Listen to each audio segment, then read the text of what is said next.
Hello, I'm CrackPix. I'm back. I haven't been making videos for a while because I've been tired. The cards have been kind of bad. I haven't felt, and I've been away. My life has been pretty busy, but right now it's been very unbusy. I wasn't gonna make a video for this card because I'd fallen out of the habit, but I saw Lucas Tracy's breakdown of this card, and specifically one fight. And when I get there, it'll probably be obvious. It might be obvious if you've seen Lucas Tracy's breakdown of this card. But when I saw that, I got rage baited as hell. I was like arguing with the screen. I was getting angry. And I was like, you know what? The world needs to hear the real breakdown of UFC 316, Marab versus O'Malley 2.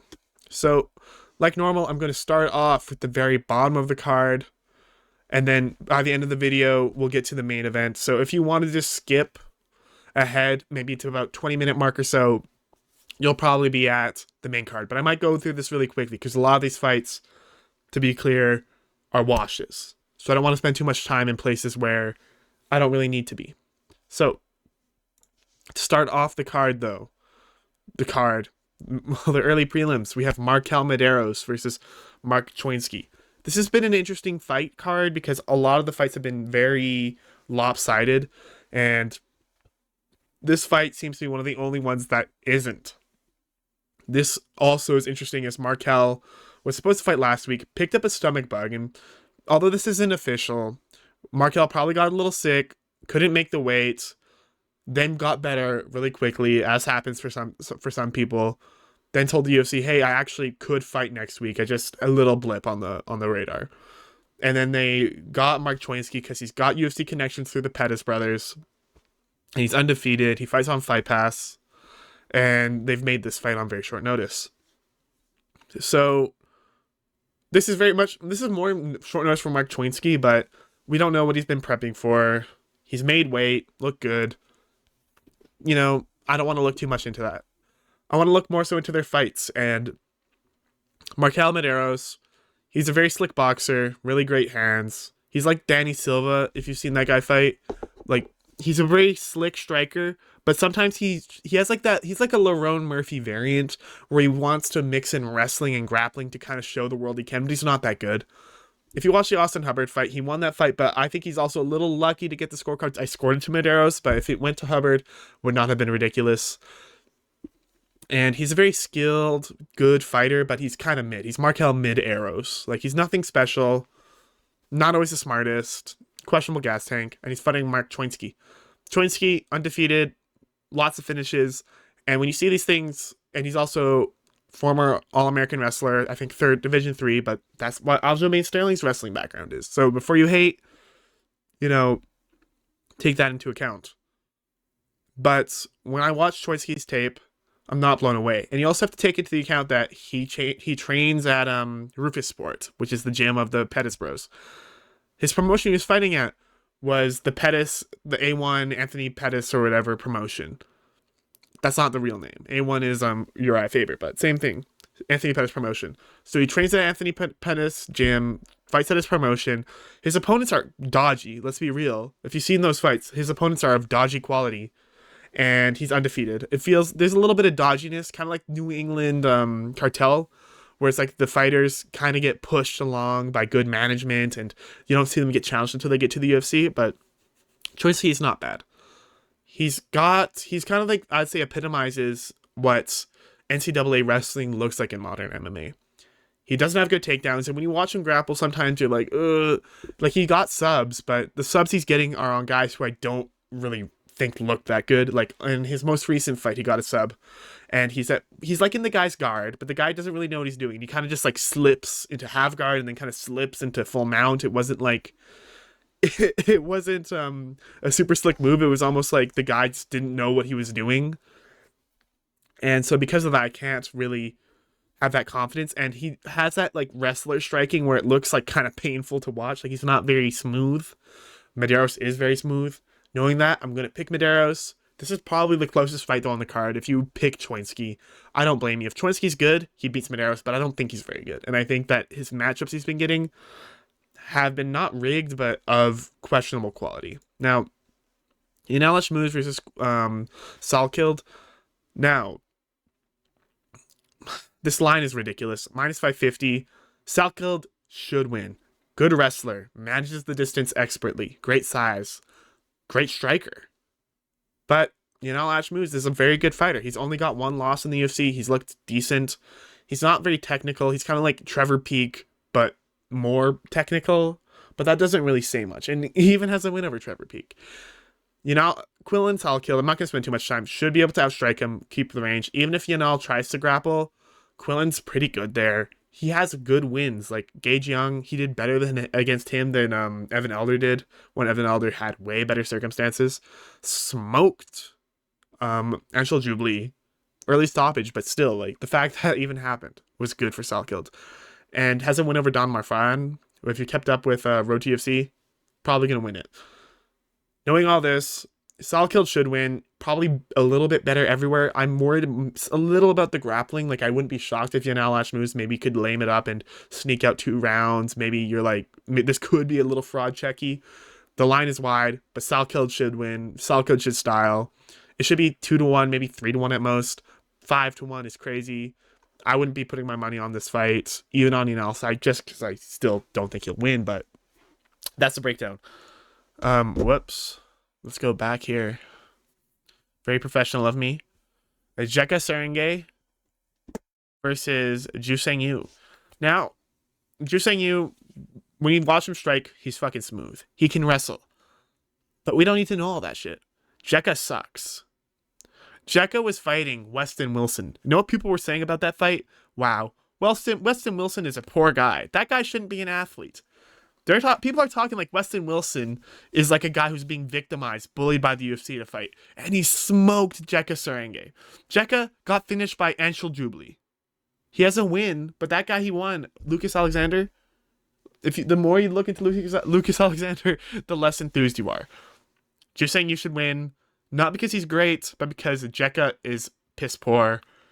Indonesia doesn't have a great MMA scene, and it's not hard to see why. Juseng Yu, buy whatever he wants. The line looks wide.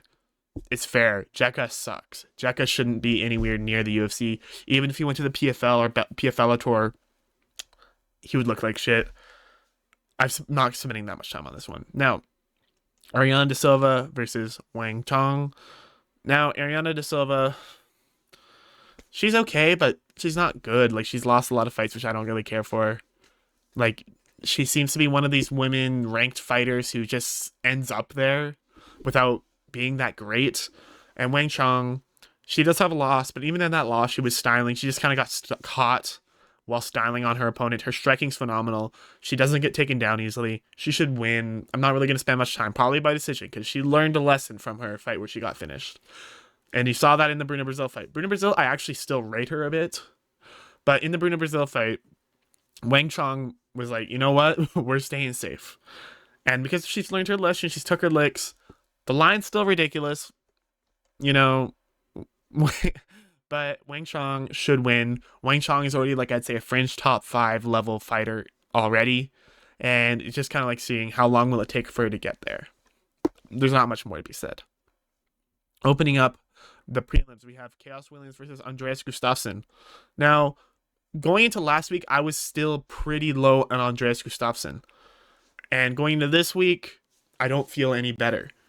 He also had kind of coming off of 2 weight cuts, and he's going against Chaos Williams. Chaos Williams is not a great fighter. Chaos Williams, there's this style of MMA fighters, like American MMA style, where it's like they have some level of wrestling, but they don't have like crazy good grappling.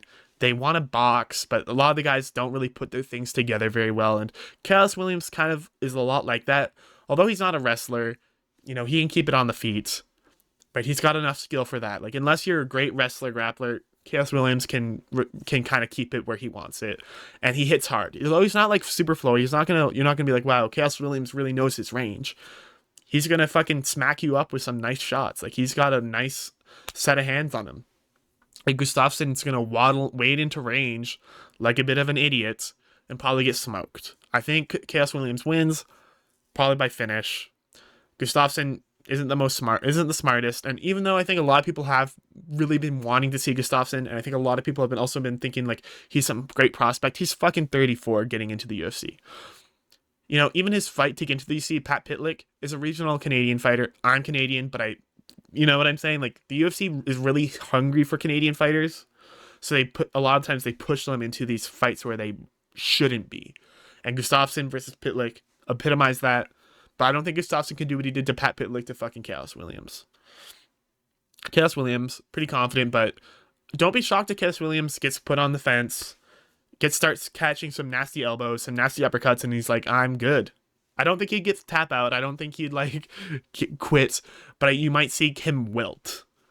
I don't think that'll happen though. But Gustafsson, in a card of all good favorites, of all favorites who are easy to pick, he's a dog that I don't despise. Like, he's not a dog I'd hate if you played, but I would avoid it. That's my take on this fight. I have a pretty heavy hardcore opinion on this.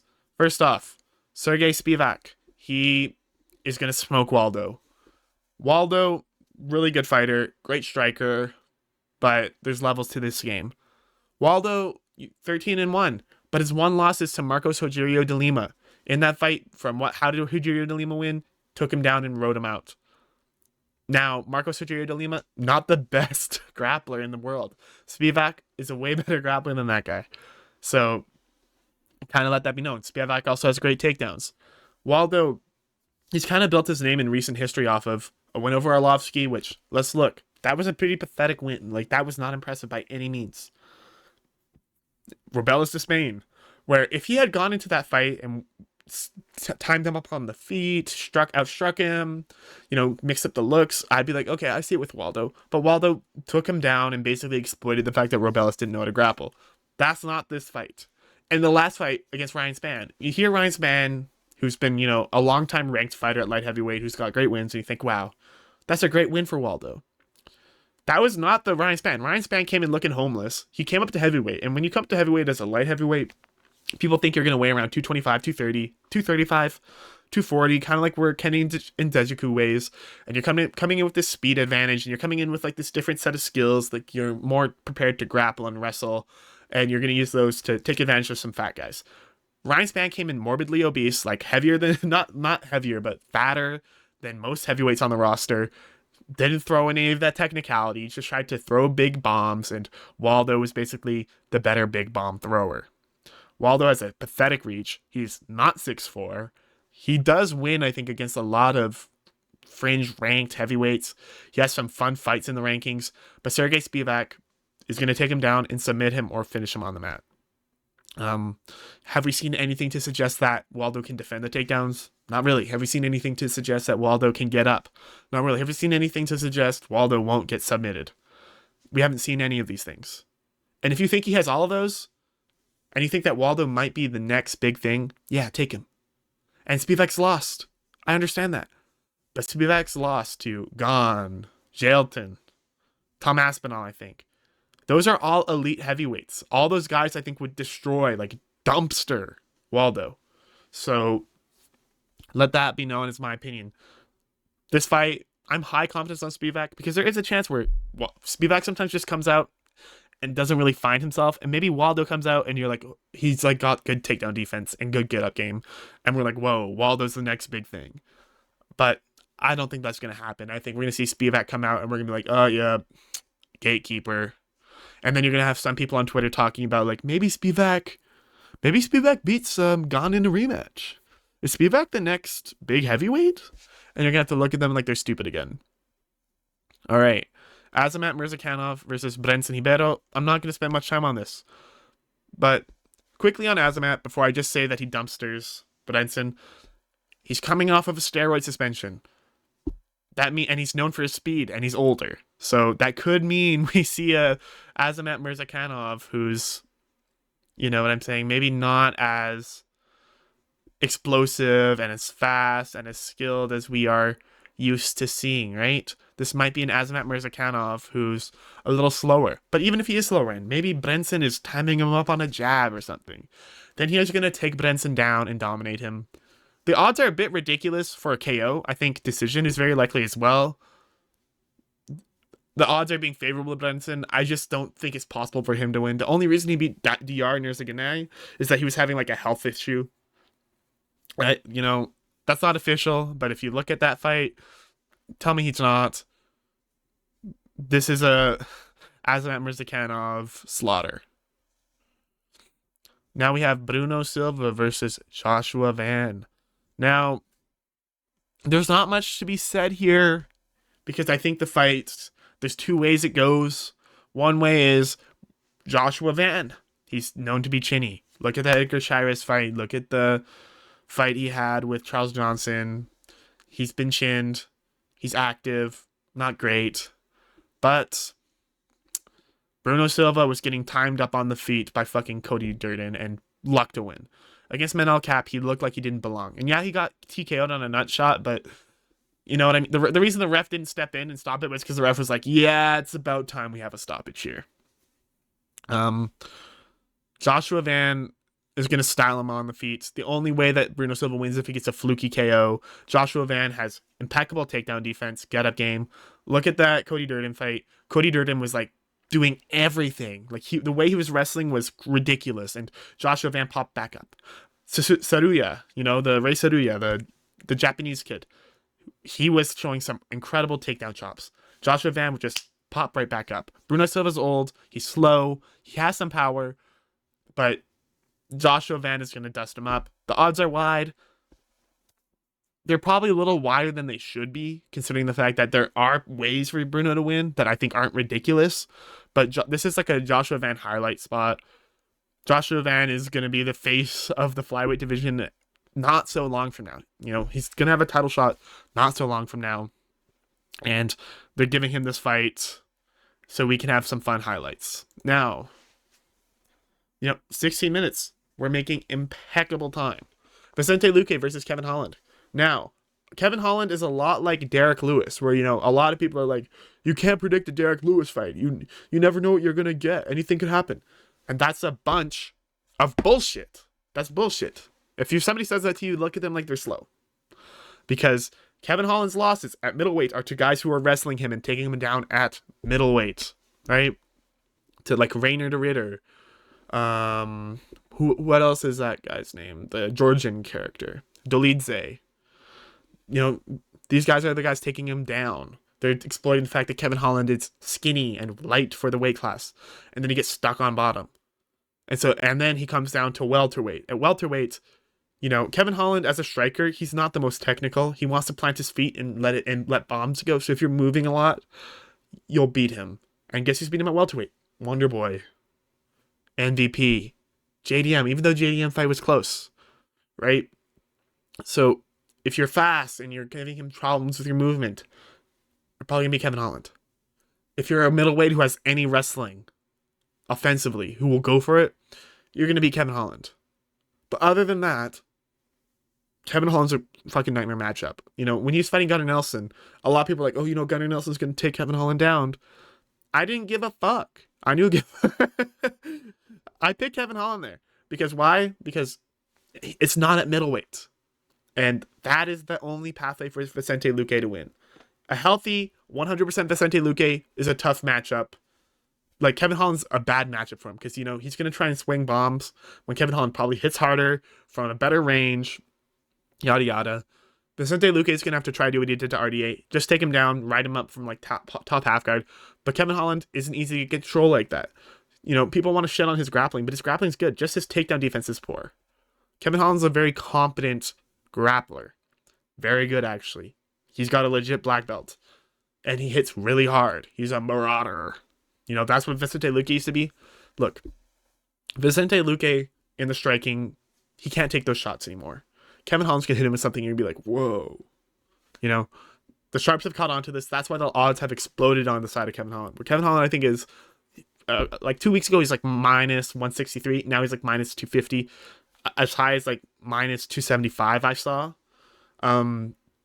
People are onto it. The fact that if it's on the feet, Kevin Holland's going to kill Vicente Luque. At this version of Vicente Luque, Kevin Holland beats. Even prime Vicente Luque, this is not a good matchup. And Vicente Luque doesn't have the best takedowns. He's a great grappler. But it's not like Kevin Holland's washed up. He just beat Gunnar Nelson, who you'd say, I think without question, is a better grappler than Luque. When you consider all these things, Kevin Holland's an easy pick. I'm just spending time to kind of give my thoughts because I think there's a lot of people who really want to pick Luke and a lot of people who hate Holland and are looking to fade him, but that's not going to be the move. Now, this is the fight why I made this video, because Lucas Tracy was talking about this fight. He's talking about Mario Batista and he's talking about Patchy Mix, and it just like pissed me off. Okay, first I'm going to talk about Mario Batista. And I want to say this first. When I break down this fight, and you've heard Lucas Tracy talk about this fight, you know kind of my thoughts. you know what Lucas Tracy said, and the fact I'm disagreeing with him means that I'm picking Patchy Mix with some level of confidence. But Mario Batista does have a pathway to win this fight. I think if he can just kind of keep it striking, maybe like reverse some takedowns, put him on the fence, tire him out, because Patchy Mix can kind of get lamed on. He's not the best striker. Batista could win, but probably not going to happen. And even in the striking, Patchy Mix is the more dangerous striker. Mario Batista, I'm just going to cover his UFC journey because I feel like some people have a very now view of Mario Batista, but I think when you look at his whole journey together, it kind of raises a lot of questions. He comes in against Santag in a short notice and gets fucking smoked, like destroyed. Gets a win, then fights Trevin Jones, or maybe 2 wins against.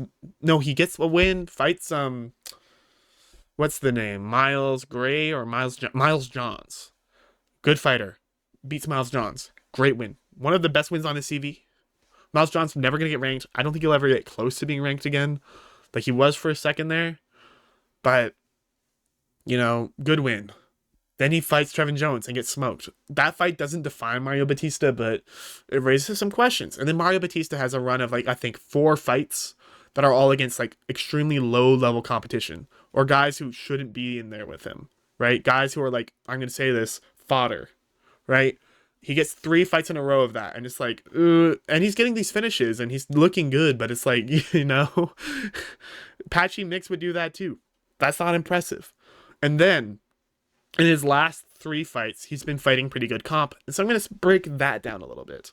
First, he fights Damone Blackshear. Damone Blackshear's a good fighter. Maybe he might eventually get up to being a fringe top 15 ranked guy, maybe ranked at 14, maybe 15. That's his peak. Damone Blackshear got a twister and got offered a fight a week later and fought Mario Batista. He should have won that fight. Blackshear won the first round. Second round, he won it, but Mario Batista looked better at the end of the round. And when I say he looked better, he did not rock Blackshear. He did not have some good submission attempt. He looked like he had a little bit more gas in the tank. It was a bit ridiculous that every judge, I think, scored that round for Batista. It's a bit ridiculous. If you go watch the tape, and I can understand if you score it for Batista, but if you think that isn't ridiculous that every judge scored it for him, yeah, get out of here. And then he wins the 3rd round. So essentially, against Blackshear, who's one of the biggest weight cutters at bantamweights, who fought a week beforehand when this guy had a full camp, he should have lost. And Blackshear's a guy that I think Patchy Mix would smoke. I think most people would say that. He then gets Ricky Simone. Looks really good. Shuts him out. Not much to say. Good shit. But Ricky Simone's also been struggling as more so of recent. He's coming off a win now, but I think we found that Ricky Simone is not the guy who's going to win the title. And then Mario Batista, what does he do? He, against a 44-year-old Jose Aldo. Jose Aldo said he's halfway to 50 or something. He said he's in 5 years he's going to be 50 recently. Jose Aldo's known to lie about his age. Against a 43-year-old Aldo, should have lost. Held him against the cage, couldn't strike with him. I don't like to see that. And also to be noted, in the Blackshear fight, Blackshear was hitting the tall guy takedowns on him that Patchy Mix is going to be attempting. The kind of more so body locks. Less so the clean technique ones. And that plays the Patchy Mix. Now, Patchy Mix, there are some question marks at Bellator. Don't get me wrong, but he comes into Bellator, good run, title shot against Juan Archuleta. Archuleta, though, at that point, one of the best fighters, not in the UFC. And he loses unanimous decision. At that point, you have to realize, in that same time when he's losing to Archuleta in a Bellator championship fight, Mario Batista got smoked by Trevin Jones. So take that into account when you're slandering Patchy. Patchy Mix then goes on a crazy run, smokes a bunch of guys, including Magomed Magomedov, who has a championship win over Piotr Jan, and Rofion Stotts, whose only loss was a fluky loss to Merab. I'm not saying that he would have beat Merab in that fight had it gone longer, but Rofion Stotts, yeah. And let it be known, the Rofion Stotts fight it's a little weird because if you knock a guy out that fast, it's like, do you really know how that fight goes if you don't have that little bit of luck? It's skill, yes, but it's luck. That's a little dodgy. The Magomedov fight, second time, close. A lot of people scored it against Patchy, but Magomedov would fuck up most UFC fighters. He also smoked Sergio Pettis, who's better than Mario Batista. Let's just say that. Better than anyone Mario Batista's probably ever fought. And he smoked him. I think Patchy Mix is going to get this to the ground and probably submit Mario Batista. The line, not that I think Mario Batista can't win, but the line being less than minus 200 is ridiculous. I love Patchy Mix here. I think Patchy Mix, I don't think he wins the title in the UFC, but I think he is in that tier 1 bantamweight, you know, like the Corey Sandhagen, the Sean O'Malley, the Marab, the Umar tier. I think Patchy Mix is just as good as those guys. I don't know if he beats any of them, but I think he's within that tier fighter, and I think Mario Batista is not there. So the fact Lucas Tracy was overlooking his wins when he's got wins over, let's say, some phenomenal talent, including Kyoji Horiguchi, who, guess what, fought for a UFC title. And the fact that he's been overlooked by Lucas Tracy, who I think is like the face of casual MMA, drives me crazy. So I spent a lot of time on this fight, but Patchy Mix been fighting way better competition. Mario Batista, I think, is honestly a step down for Patchy Mix. Moving forward. Joe Pyfer versus Kelvin. The line's ridiculous when you consider the fact that Kelvin does have a pathway to win. That is through wrestling him, boxing him, basically just trying to wear on Joe Pyfer. Kelvin eats concrete, so he's not been knocked out. He's been subbed, but not knocked out. But that being said, this is Joe Pyfer's fight to lose. He hits hard. Kelvin's taken enough damage that, you know, the knockout comes. Like, everyone has that time where, you know, that you can't eat the punches the same anymore. Kelvin has looked not great. Even if he's been fighting good fighters, he's not been looking good. It's 3 rounds, which benefits Joe Pyfer. It's not at altitude, which benefits Joe Pyfer.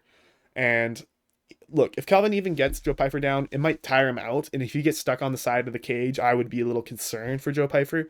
But I think even if he gets him down, I think Joe Pyfer will get back up. And if Joe Pyfer gets a scramble, I bet you he gets up on top and then can sit there. I bet Kelvin can't control Joe Pyfer, but I bet you Joe Pyfer can control Kelvin. I think on the feet, Joe Pyfer will be able to have that knockout. I don't think he'll have a submission over him. I think the submission's ridiculous. But that all being said, Joe Pyfer should win. Odds, value on Kelvin, would Joe Pyfer win? I'm not going to spend more time on this fight. The only concern, actually, I'm also going to say is currently every fighter who's been like repping America really hard or like kind of like low-key mega-esque has been losing. And this is like across all sports. So Joe Pyfer making this a nationalist fight like Charles Radke was, I don't know. That kind of leaves a bad like little cursed taste in my mouth. But, you know, you also kind of want to see him lose. So, Juliana Pena versus Kayla Harrison. I'm going to break this one down a little bit. First off, odds ridiculous. Juliana Pena, if this fight gets out of the first, second round, Kayla Harrison could tie her out. Kayla Harrison doesn't have like the wrestling takedown. She has judo tosses, and those aren't perfect. Look at the Ketlin Vieira fight. She looked bad. And I don't think Juliana Pena would necessarily beat Ketlin Vieira. Like, don't get me wrong. I don't think highly of Pena at all, but at the same point in time, you know, Juliana Pena has heart. And if she's in that third round, and she can still be throwing the bullshit ass punches. In the fourth round, she'll still be throwing bullshit. In the fifth round, she'll still be there. I think she loses, though, because I think Kayla probably can get her down and probably fuck her up. I don't know. I think finishing odds are ridiculous. Like, Kayla Harrison's never really been a fight finisher. Yeah, she smoked Holly Holm, but Holly Holm is literally like 47 or something. Like, I'm not moved by that.